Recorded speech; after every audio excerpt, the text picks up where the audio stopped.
paano siya gagamitin or paano siya, anong unang gawin mo kung may nakita kang sunog? Just take release, take each hand and pull downwards and outwards. Hilain mo lang to, nalabas siya. Tapos, drop the blanket over the flames to seal of air, switch of heat, leave in position until cool. Then, hindi lang sa, hindi lang sa kalan na masusunog, ay magagamit na ito. Pwede din sa tao, kung natasigan siya ng oil, nag-apoy yung katawan niya, pwede din ito magagamit. And then, example. Ito example, ito yung kalan, ito yung apoy. Paggamit mo ito, kailangan nakatagop yung kamay nyo, gano'n, pati yung mukha nyo.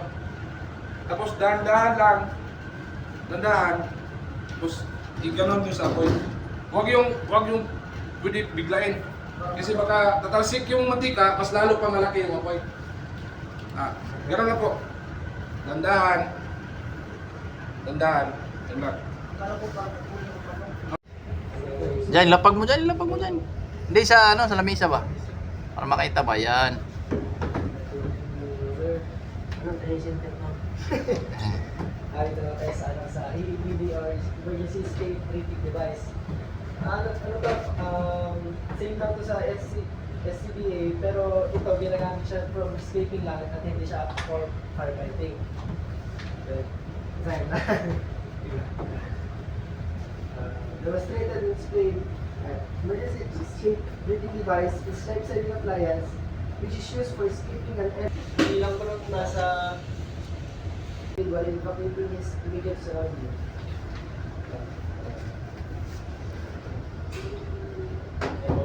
Ano pa dyan pag piling? Nandun sa taas eh. Huwag mo na lang buksan yung hangin. Ano mo na lang yan.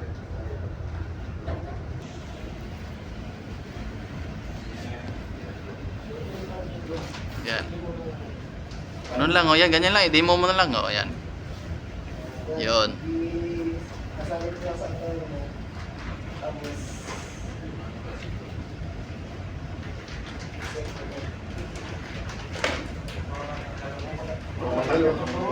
Okay na. Wag na, Noy.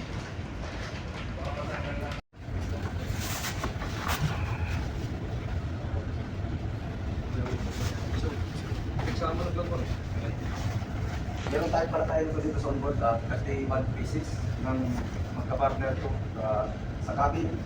Dito sa bridge, muna pala, dalawa sa bridge, dalawang life jacket, dalawang immersive suit.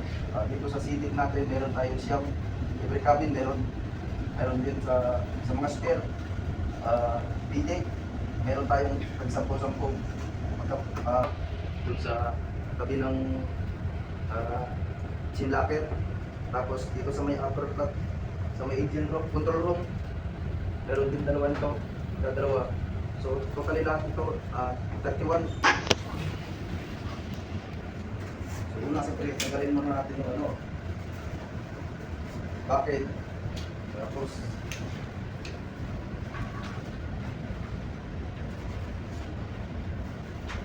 overhead. So tingnan na.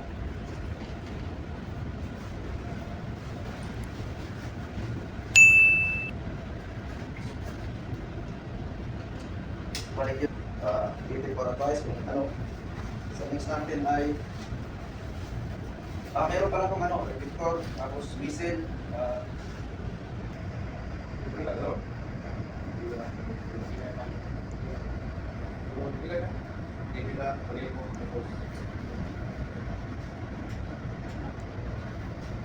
tapos yung hours duration nito ay 8 hours lang sir.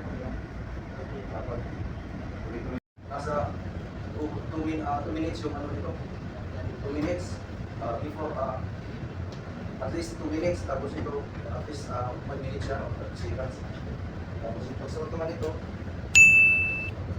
tanggalin mo na lang sapatos, adjust, tapos mas mainam kung susot natin kung nakakaano na lang po para mas balanse. Galing may suot, kung nasa paa.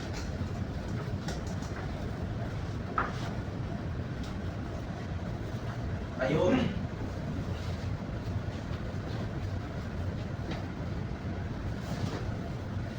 yung isang kamay muna. Bago ulo. Sunod ang isang kamay.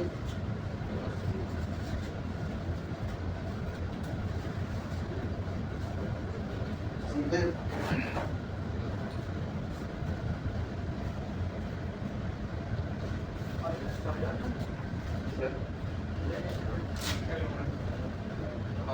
Mas mo ulo muna. Mas mo ulo. Mas mo. Chris.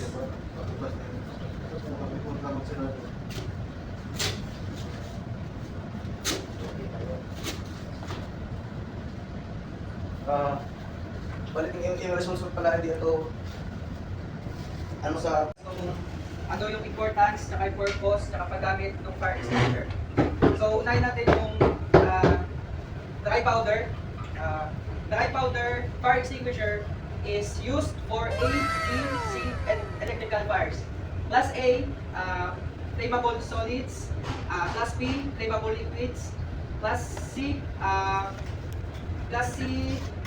fires. So, paggamit nito is pass. So, meron akong nabasa na kapag dry powder, isi-shake pa daw bago gamitin kasi merong ibang fire extinguisher na namumuot na solid sa loob. Pass is pull the pin, aim the nozzle at the base of the fire. S is squeeze the lever and sweep side by side. So, yung portable foam fire extinguisher is used for Class A and B fires. Ang A is flammable solids, tsaka yung B is flammable liquids. So yung paggamit nito is ganun pa din, pass pa din. So pull the pin, aim the nozzle at the base of the fire, squeeze the lever, sweep the nozzle side by side. So next is CO2 fire extinguisher. Is used for Class B fires, tsaka Class electrical fires. So dalawa yung paggagamitan nito. Tsaka yung paggamit nito is ganun pa din.